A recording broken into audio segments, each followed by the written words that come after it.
अजमेर में बैठा है हिंद का राजा, हम सब का ख्वाजा। और मैं दावत फिक्र देता हूं उन लोगों को जो ये कहते 2 मिनट में निकाल देंगे। चैलेंज है, उनके बैठाए तुम्हारे बाप से ऊंट नहीं उठे थे, उनके बचाए हुए मुसलमान कैसे निकाले जा सकते हैं? कमजोर न समझना। हम वो गए जिसका एक वारिस अजमेर में बैठा है, दूसरा वारिस मदीने में बैठा है। हम लावारिस, जोर से हम लावारिस और नहीं है। और हमारा ख्वाजा हिंद का राजा है। वो कहा था ना किसी ने, कुर्सी पर कोई भी बैठे राजा तो मेरा, राजा तो मेरा, राजा तो मेरा, राजा तो मेरा राजा है। यहां हुकूमत उन्हीं की चलती है। और खुदा की कसम, जिनके बाप सैयद गयासुद्दीन, जिस बस्ती में आप पैदा हुए ना, एक दौर था उस बस्ती का। उस बस्ती का एक शख्स तहज्जुद की नमाज अदा करता था। कौन सी नमाज? एक शख्स तहज्जुद गुजार था। अल्लाह ने उसी जमीन पर मोइनुद्दीन अजमेरी को पैदा किया। मैं अक्सर कहता हूं, जमीन अच्छी होती है तो फसल अच्छी होती है, माएं अच्छी होती हैं तो नस्ल अच्छी होती है। ये तुम्हारा बैठना, इतनी रात में बैठ के हुजूर की बातें सुनना, ये बता रहा है अच्छी माओ ने परवरिश की है। इतनी रात को अजमेर वाले के तज़किरे सुनना, ये बता रहा है बाप ने अच्छे लुक़मे खिलाए हैं, तभी तो आधी रात में बैठ के अपने रब को मनाने की तैयारी चल रही है। अजमेर वाला जिस रात में पैदा हुआ ना, तो संजर के लोग तहज्जुद की नमाज के लिए उठे। देखा पूरे आसमान पे सफेदी सफेदी, यानी कि उजाला। देखा अरे लगता है फजर का वक्त हो गया, आज तहज्जुद छूट गई। निकले चलो फजर पढ़ने। दूसरी गली से दूसरा शख्स आया, उसने कहा यार आज मेरी आंख नहीं खुली, तूने तो तहज्जुद पढ़ ली होगी। कहा छूट मेरी भी गई। तीसरा मिला, उसने कहा आज मेरी तहज्जुद छूट गई।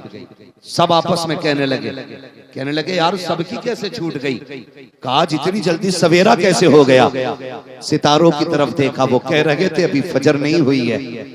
फिर चले कि किससे पूछें? कहा सिर्फ एक है ऐसा जो बता सकता है राज क्या है। सारे इकट्ठे हो के सैयद गयासुद्दीन की चौखट पे गए। आप बताओ ना, ये आधी रात में उजाला कैसा है? मुस्कुरा के कहते हैं मेरे घर में चांद आ गया है, जिसकी वजह से उजाला हो रहा है। मेरे घर के अंदर चांद आया है। कहा किस चांद की बात करते हो? कहा शहजादा आया है। कहा हमें भी तो दिखाओ। जब मोइनुद्दीन अजमेरी को बाप चौखट के बाहर लाए, देखने वालों ने अपनी आंखों पे हाथ रखे और देख के ये कहा था खुदा की कसम पहली नजर डालो तो अली के जलवे नजर आ रहे हैं, दूसरी नजर डाली तो नबी के जलवे नजर।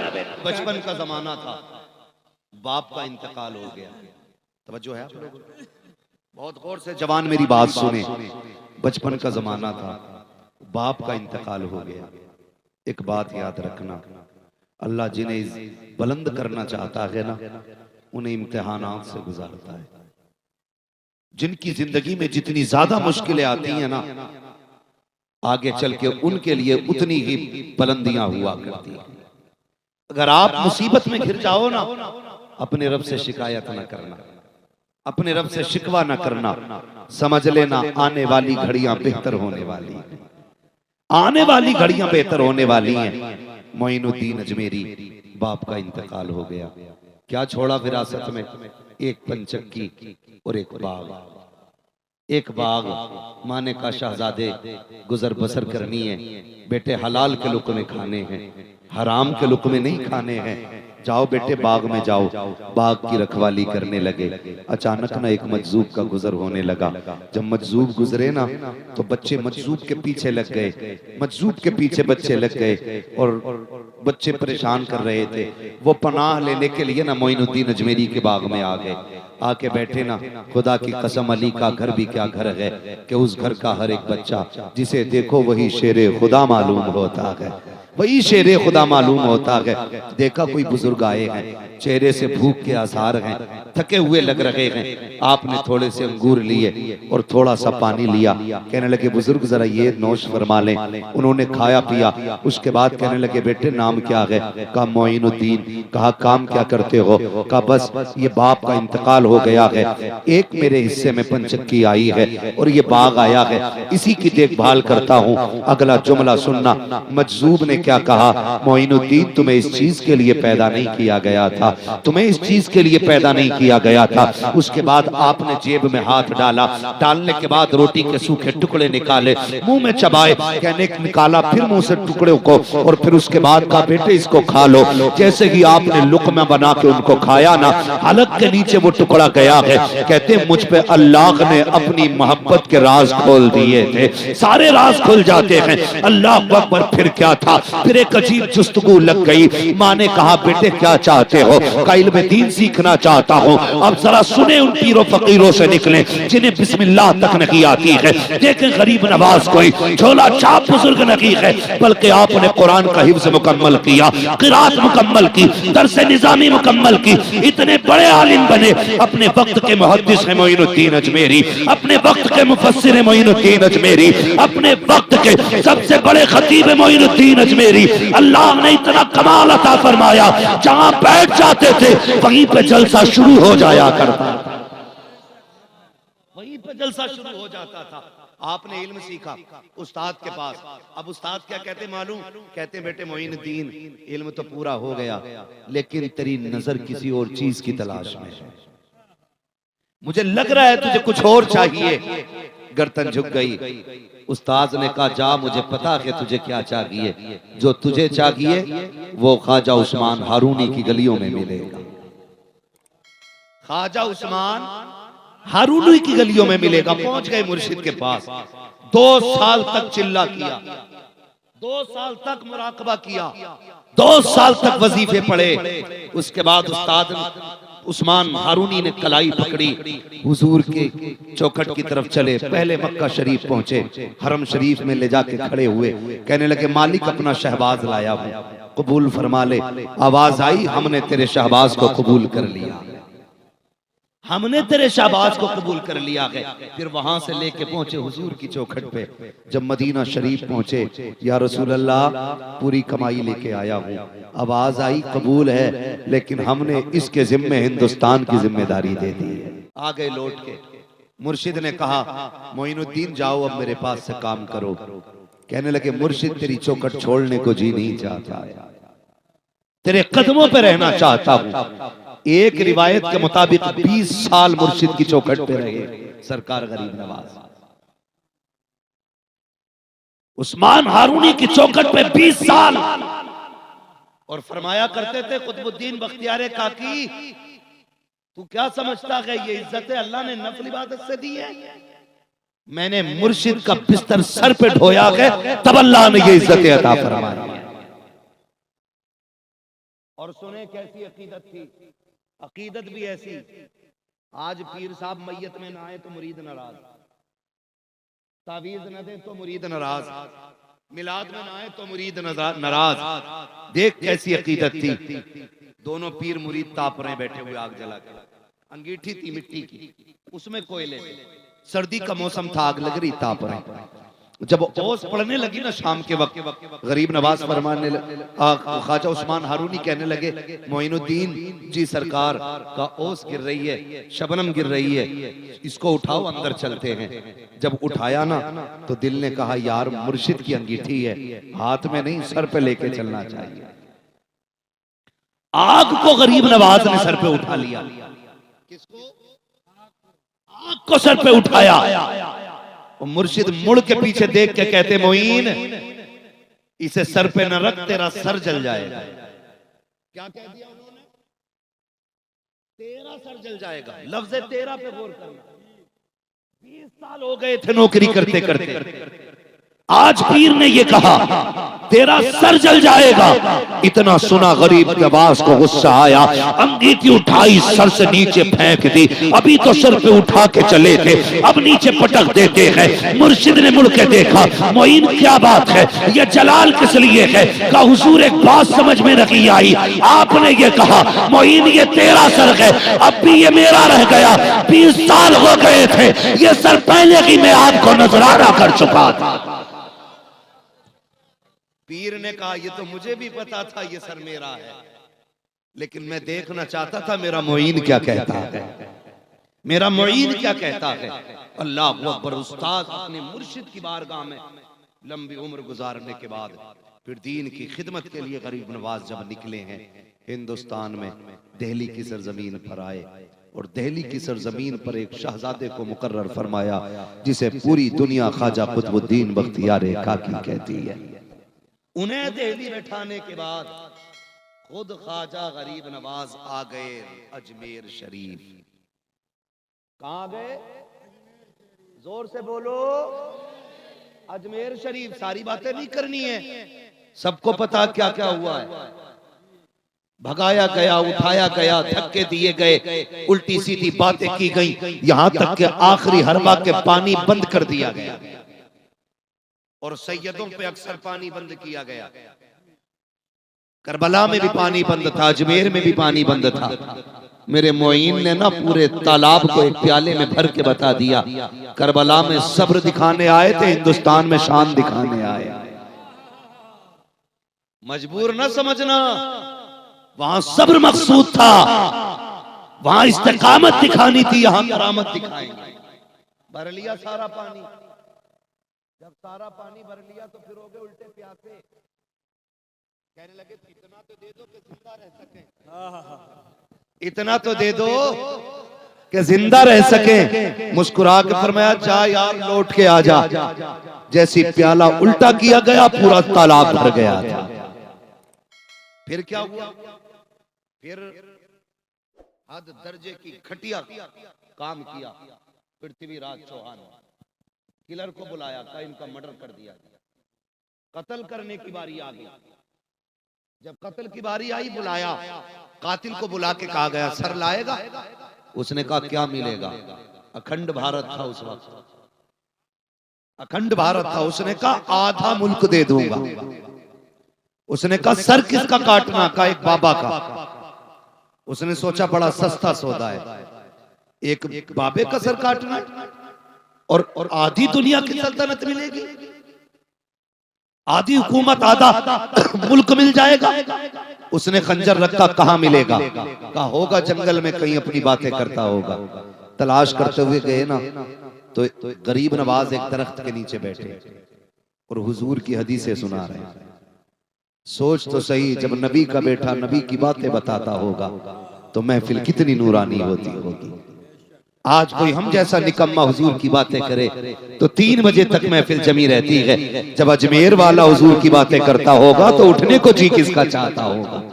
महफिल जमी है, ये भी जाके बैठ गया। जाके बैठा ना, इंतजार में था कब मौका मिले, कब सर काटूं। लेकिन बातों ही बातों में दिल दे बैठा, बातों ही बातों में दिल दे बैठा। जब महफिल खत्म हुई, लोग उठ के जाने लगे। बहुत गौर से सुनना, महफिल खत्म हुई, लोग उठ के जाने लगे। जब लोग उठ के गए ना, चंद लोग रह गए। गरीब नवाज फरमाने लगे यार जब सबका काम हो गया तुम भी अपना काम करो। जिसका जो काम था उसने बता दिया, सब करके चले गए। आखिर में बचा कातिल जो कत्ल करने आया था। आपने उसकी तरफ पीठ की, कहने लगे यार तू भी अपना काम कर ले, तू क्यों खड़ा है? उसने कहा हुजूर मेरा कौन सा काम? का मेरी चौखट से किसी को खाली नहीं लौटाया जाता है, जो आता है नवाजा जाता है। तू क्यों खाली हाथ जाएगा? अपनी नीयत पूरी कर ले। कहा हुजूर किस नीयत की बात करते हो? तब गरीब नवाज ने कहा था सर लेने आया था ना मेरा, चल आगे बढ़ मेरा सर काट ले, तेरा भी काम हो जाए। उसने इतना सुना, कहता हुजूर मैं सर लेने नहीं आया था, मैं तो बातें सुनने के लिए आया था, आपकी तालीम सुनने आया था। गरीब नवाज ने कहा था कोई तालीम सुनने के लिए बगल में खंजर लेके नहीं आता है। उसने कहा हम राजपूत हैं, खंजर लेके चलते हैं, ये शान है हमारी। गरीब नवाज ने कहा था अगर बगल में खंजर रखना तेरी शान है तो राजा के दरबार में जो सौदा हो रहा था, जो आदि सल्तनत का सौदा हुआ था, क्या वो भी राजपूतों का तरीका है? कदमों पे गिर गया, कहने लगा बाबा दरबार में मैं था या राजा था, तुझे किसने बता दिया? का तू क्या समझता है मैं अकेला हूँ? खुदा की कसम जिसने भेजा है वो पल पल की खबर मोइनुद्दीन अजमेरी को दिया कर। नारे तकबीर, नारे तकबीर, नारे रिसालत। हक है बेशक। तवज्जो है, चले आगे। थके तो नहीं है? मैंने मौजू के हिसाब, नाम के हिसाब से मौजू का इंतखाब किया। अल्लाह आपको सलामत रखे, जियो, अल्लाह तुम्हारी नस्लों में बरकत अता फरमाए। फरमाने लगे सुनो हमें हर चीज की खबर है। उसने इतना सुना रो दिया, कहने लगा हुजूर ये रहा मेरा खंजर, ये रहा मेरा सर। ऐसे शख्स को मारने आया था मैं, अब मैं जीना नहीं चाहता, मेरा सर कलम कर दें। मोइनुद्दीन अजमेरी के हाथ में खंजर भी है, सर भी है, कातिल भी है, मौका भी है, पावर भी है, लेकिन फिर भी कहते हैं जा हम यहाँ जान लेने नहीं आए, हम तो मुर्दों को जिंदा करने के लिए आए, हम तो मुर्दों को जिंदा करने के लिए आए हैं। अब याद रखना मेरे भाई, मैं रुक के एक बात कहना चाहता हूँ। मेरा गरीब नवाज हिंदुस्तान में आया था, अखलाक की तलवार लेके आया था। एक हाथ में कुरान था, दूसरे हाथ में मुस्तफा की दी हुई तालीम थी, आका करीम का किरदार था। जब दुश्मन ने हाथ में खंजर दे के कहा था मुझे कत्ल कर दिया जाए, जीना नहीं चाहता, तो जरूरत तो ये थी कि कातिल था, जान लेने आया था, हम होते तो शायद सर कलम कर देते, लेकिन गरीब नवाज ने सर कलम नहीं किया था। अब मैं आपसे पूछना चाहता हूँ, नबी का बेटा दीन फैलाने आया है तो दुश्मन को, कातिल को माफ कर रहा है, लेकिन हम सगे भाई को माफ नहीं कर सकते हैं, हम चचा को माफ नहीं कर सकते हैं, हम बाप को माफ नहीं कर सकते हैं। बाप ऊंची आवाज में बात कर ले, हम उसे सलाम तक नहीं करते हैं, कहते नहीं नहीं इसने मुझे जलील किया है। अगर भाई भाई से अकड़ के बात कर ले तो तेरे घर पे फंक्शन आता है, कुत्तों को हड्डियां डाल दी जाती हैं, सगे भाई को एक वक्त का टुकड़ा नहीं दिया जाता है। हम कहते हैं दीन का परचम झुकता जा रहा है। मुझे बताओ तो सही हमने कौन सा दीन का काम आला करने के काम किए हैं? मुझे बताओ तो सही, जो भाई को माफ नहीं कर सकता है उसके कहने से दीन आगे कैसे बढ़ेगा? जो बाप को माफ नहीं कर सकता है वो दीन को कैसे आगे बढ़ा सकता है? दीन उसी से आगे बढ़ेगा जिसके एक हाथ में कुरान की दौलत होगी, दूसरे हाथ में मुस्तफा के किरदार की दौलत होगी। गलत कह रहा हूं मैं? ये कड़वी सच्चाई है। आज हमारा मुआशरा सिसक रहा है, इस मसले को लेकर के सिसक रहा है। फंक्शन आ जाए तो दावत करने के लिए बैठता है, सारे ठलुओं को बैठाता है, क्या मशवरा दो किस किस को बुलाना है। ऐसे चापलूस बैठते हैं मशवरा देने के लिए, दुनिया के नाम गिना देते हैं, सगे भाई का नाम कोई नहीं लेता, सगे भाई का मशवरा कोई नहीं देता, बल्कि ये कह देते हैं उसे मत खिलाना। उसने जब तेरी बेइज्जती की थी मुझे तकलीफ हुई थी। किसी के घर में आग लगी तुझे क्या मिलेगा यार? भाई को भाई से लड़ा के क्या कर लेगा तू? हिसाब मुश्किल पड़ेगा यार, मुश्किल पड़ेगा। बैठ के कहते हैं उसकी दावत न करना। मैं तुमसे पूछना चाहता हूँ, मुझे बताओ तो सही, भाइयों में इतनी दूरियां हो गई, इतनी नफरतें हो गई। एक दौर वो भी था, एक ही आंगन था, एक माँ थी, एक बाप था, दो भाई थे। छोटे बच्चे स्कूल में पढ़ने जाते थे, अगर पहले एक भाई आता था, माँ कहती थी बेटे ये सेब है, ये तेरे भाई के लिए भी है। अल्लाह अकबर, तो कहता था ना अभी नहीं खाना है, जब तक मेरा भाई स्कूल से नहीं आ जाएगा उस वक्त तक नहीं खाऊंगा। अगर एक पहले आ जाता था, दूसरा देर से आता था, माँ आके दस्तरखान लगा के कहती थी बेटे खाना खा ले। हम कहते थे अम्मी पहले मेरे भाई को आने दो तब हम खाना खाएंगे। बचपन का दौर ऐसा था कि हम भाई के बगैर खाते नहीं थे। आज जवानी आई है, अपने भाई को सामने बैठना गवारा नहीं करते हैं। ये नफरतें कहाँ से आ गई बताओ तो सही, मुझे बताओ। जब बचपन में इतना प्यार था, जवानी में नफरत क्यों? तो जानते हो इसकी वजह यह है, जब बचपन था तो दौलत दिल में नहीं थी, अब जवानी आई है तो दौलत का प्यार आ गया है। जिस दिल के अंदर दौलत आ जाती है उस दिल में अपने नहीं रहा करते हैं। जिस दिल में अपने होते हैं उसमें दौलत की भूख नहीं होती है। लगा तो आग ऐसी दौलत को जो भाई को भाई से जुदा करते, जो अपनों को अपनों से जुदा करते। हमें वो दौलत प्यारी है जिसमें ना भाई छूटे ना हमसे बाप छूटे। ये रिश्तों में मोहब्बतें पैदा करो, नफरतें होती जा रही हैं और हम सुनने को तैयार नहीं है। खुदारा माफ करने के आदी बने। मेरे गरीब नवाज ने माफ किया, फरमाया जा माफ कर दिया हमने तुझे। उसने कहा जब माफ कर ही दिया कि तो फिर धक्के ना दे, अब जिंदगी भर के लिए अपनी ठोकरों में रहने की इजाजत दे दे। अखलाक अच्छे थे तो इस्लाम बढ़ रहा था, दीन आगे बढ़ रहा था। आज अखलाकों का जनाजा निकल गया। गरीब नवाज अखलाक ही तो लेके आए थे। खुदा की कसम पढ़ें तारीफ, आज हम किसी की मदद करने तैयार नहीं। कभी कभी दिल दुखता है, गाड़ी रुकती है ना कभी सिग्नल पे गाड़ी रुकती है और फिर कोई दुपट्टे वाली आके हाथ फैलाती है, उसकी गोद में बच्चा होता है, खून के आंसू रोता है दिल, खून के आंसू रोता है।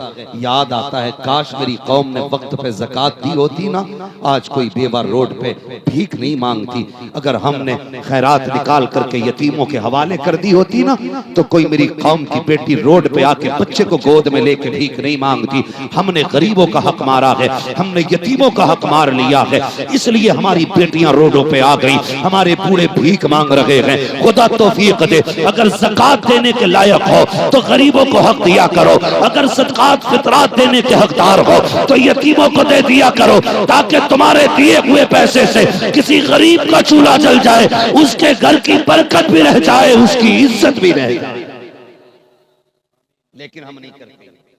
अखलाक अच्छे करो। सरकार गरीब नवाज है, अल्लाह अकबर, तवज्जो है ना। सरकार गरीब नवाज है। किसान आ गया, किसान शमशुद्दीन अल्तमश बादशाह का दौर। किसान ने आके कहा सरकार गरीब नवाज से, हुजूर कहा जी का मेहरबानी करें, जरा बादशाह से मेरी तरफ से सिफारिश कर दें कि टैक्स ज्यादा लगा दिया गया।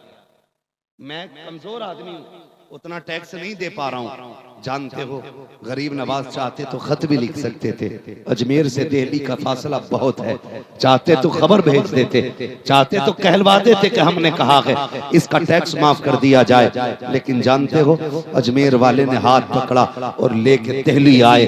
जब बादशाह के दरबार में खड़े हुए ना, सुने गौर से, आज कोई मदद के लिए आ जाए, कह देते चलो हाथ उठाएंगे। कोई कहते परेशान हो, जाओ अल्लाह तेरा भला करेगा। कोई कहते तेरी मदद की जरूरत है, कह देते ठीक है हम कोशिश करेंगे। ना, ये न किया करो, अजमेर वाले से सीखो। किसान ने कहा मेरा कर्ज माफ होना है, मुझ पे जो ये टैक्स लगा है ये ज्यादा है।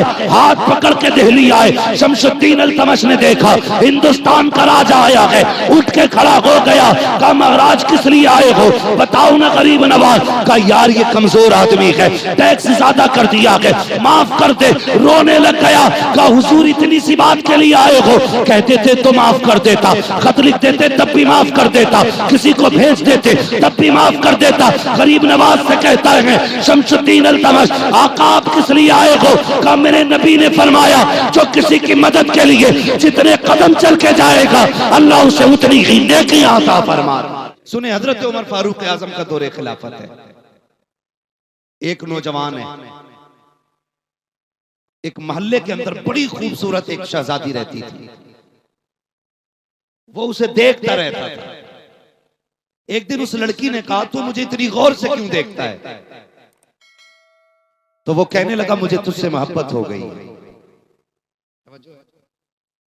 इश्क का नशा बहुत चढ़ाया, सबसे ज्यादा फसाद इन मोबाइलों में यही फैला।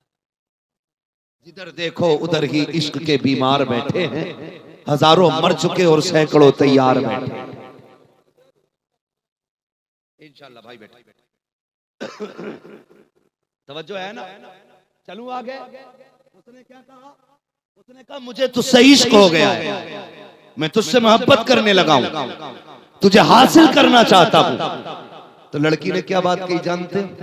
उसने कहा ठीक है मैं तेरी मोहब्बत की कदर करती हूं, एक बात मेरी मान ले, मैं तेरी हर बात मानूंगी। कहा क्या? कहा 40 दिन नबी के उम्र के पीछे नमाज पढ़ ले, जब तेरी 40 दिन पूरे हो जाए ना फिर आके मुझसे मुलाकात करना, जो तू कहेगा वही करने के लिए तैयार हो जाऊंगी। अल्लाह अकबर। 40 दिन या 40 नमाज है, जो भी शर्त लगी थी। का बात तो छोटी सी है। गया मस्जिद में नमाज पढ़ने लगा। जब 40 नमाजें मुकम्मल हुई, वादे के मुताबिक लड़की उसी चौक में खड़ी है, और ये जब नौजवान निकल के जाने लगा, इसने लड़की की तरफ नजर नहीं उठाई, गर्दन झुका के सीधा जा रहा था। लड़की ने कहा, नौजवान जरा मुड़ के तो देख सही, तू तो मुझसे प्यार करता था, आज नजर उठा के नहीं देख रहा है, क्या बात है? तो लड़की ने ये कहा था कि बता मुझसे इश्क है कि नहीं? उसने कहा, तुझे क्या पता, जब से उम्र के पीछे खड़ा हुआ हो मुझे अपने रब की जात से इश्क और मोहब्बत हो गए। तवज्जो है? कहा कि जब से नमाज पढ़ी है अब कोई नजरों में चढ़ता ही नहीं, चढ़ता ही नहीं है। तुम माँ बाप की खिदमत वक्त पे करो, और ऐसे लोग जो धोखा दे करके तुम्हें गुमराह कर रहे हैं उनसे बचो। अगर वाकई पीर अल्लाह वाला है, नमाजी है, बाशरा है, तहज्जुद गुजार है, या शरीयत का पाबंद है, सुन्नी सहीउल अकीदा है, फिर उसकी पैरवी करो। जब उसकी पैरवी करोगे उसका यही कहना होगा, मसलक के आला हजरत पे कायम रहो, जिंदगी दी गई है इसी के लिए, अख्तरे कादरी खुल्द में चल दिया खुल्द वाहे हर एक कादरी की। दूर के गांव से एक दौड़ता हुआ शख्स आया, या रसूल अल्लाह आपकी बारगाह में रहना चाहता हूं। मेरे नबी ने फरमाया, क्या करेगा? कहा, तेरे कदमों में जान देने आया हूं, तेरे कदमों में जान देने आया हूं। सुना है जो तेरे साथ लड़ते हुए मर जाते हैं वो जन्नती हो जाते हैं। मेरे नबी ने कहा था, बता तो सही यार, पीछे किसे छोड़ के आया है? कहा, एक बूढ़ी माँ है, एक बूढ़ा बाप है। कहा, किस हाल में छोड़ा है? या रसूल अल्लाह, मैं इकलौता था उनका, जब घर से चला माँ की आंख में भी आंसू थे, बाप भी रोता हुआ रुखसत कर रहा है, लेकिन किसी ने रोका इसलिए नहीं था क्योंकि तेरी कच्चोखट पे आया था। मेरे नबी ने फरमाया, वापस चला जा। उसने कहा, या रसूल अल्लाह, मुझे जन्नत चाहिए, शहीदी का दर्जा चाहिए, सर कटा के जन्नत चाहता हूँ। मेरे नबी ने कहा, जा, जिस माँ बाप को रोता हुआ छोड़ के आया है उसे जाके हंसा दे, अल्लाह तुझे घर के अंदर शहादत का दर्जा अता फरमा दे। सरकारे आला हजरत, हम सुन्नियों की जान, आशिकों की पहचान, जिसके बारे में आज भी दुनिया कहती है, डाल दी कल्ब में अजमते मुस्तफा, सैयदी आला हजरत पे, सैयदी आला हजरत पे लाखों सलाम। अजमेर शरीफ जाते ना तो कभी मजार के अंदर नहीं जाते, कभी मजार के अंदर नहीं जाते, चौखट पे खड़े रहते थे। और जानते हो क्या कहते थे? कहते थे, भिखारी घर के अंदर नहीं जाते, सरकार भिखारियों को चौखट पे भीख दी जाती है। कितना बड़ा अल्लामा, इतना बड़ा आलिम है कि 100 उलूम पे महारत रखता है, और इतना बड़ा मुहद्दिस हदीस बयान करे तो अपने वक्त का इमाम बुखारी लगे, फिक़ह पे कलम चलाए, अपने वक्त का इमाम आजम लगे, जब मंतिक़ और फलसफे पे बोले अपने वक्त का सबसे बड़ा साइंटिस्ट लगे, और जब इश्क की बोली बोले अपने वक्त का जामी नजर आता है, और जब इश्क की बोली बोलता है और ये कहता है, जान है इश्क मुस्तफा, रोज वज़ू करे खुदा, जिसको वो दर्द का मजा नाज़े तबा उठाए क्यों। वो कहता है, मखराज नौकरों को, गुलामों को, भिखारियों को अंदर नहीं आने की इजाजत होती, मैं चौखट पे खड़ा हूँ, भीख यही मिलेगी, इतना दिया गया है, खुदा की कसम सारी दुनिया में इमाम अहमद रज़ा के नारे लगे। 93 बरस खिदमत की। जिस दिन विसाल होना था ना, उस दिन आपने लोगों को फरमाया, सुनो भाई, जब मैं आया था हिंदुस्तान में मेरे पास एक जोड़ी कपड़े थे, एक वुजू करने के लिए बंधना था, नमाज की चटाई थी, पकड़ के चलने वाली एक लाठी थी। कहने लगे, जरा तहकीक तो करो, मेरे पास इससे ज्यादा तो कुछ नहीं है। 97 साल की खिदमत के बाद भी जब आपके कपड़े चेक किए गए ना, उस दिन भी एक ही जोड़ी कपड़े थे, एक ही बंधना था, एक चटाई थी, एक लाठी थी। कहने लगे खुदा का शुक्र है जितना मोइन लेके आया था उतना ही छोड़ के जा रहा है। मैंने दौलत नहीं कमाई है, मैंने दीन की खिदमत की है। लोग कहने लगे बात क्या है, लेकिन जैसी फजर हुई है एक हंगामा महशर हो जाता है। हिंदुस्तान की सरजमीन पे 350 वली थे, सबके ख्वाब में हुजूर आए हैं। उस रात में पूछा था आका आप कैसे आए? फरमाया अपने मोइन को लेने आए हैं। जब सुबह हुई है पता चला मोइनुद्दीन अजमेरी का इंतकाल हो गया है। जब लोगों ने चेहरे से कपड़ा हटाया लिखा हुआ था हादा हबीबुल्लाह व माता फी हुब्बिल्लाह, ये अल्लाह का महबूब है और अल्लाह की मोहब्बत में दुनिया से चला गया। हाँ ऐसे अमल करके जाओ कि दुनिया से जाते जाते ये ऐलान किया जाता रहे तुम्हें जाना तुम्हें माना, न रखा गैर से काम, लिल्लाहिल हम्द में दुनिया से मुसलमान गया।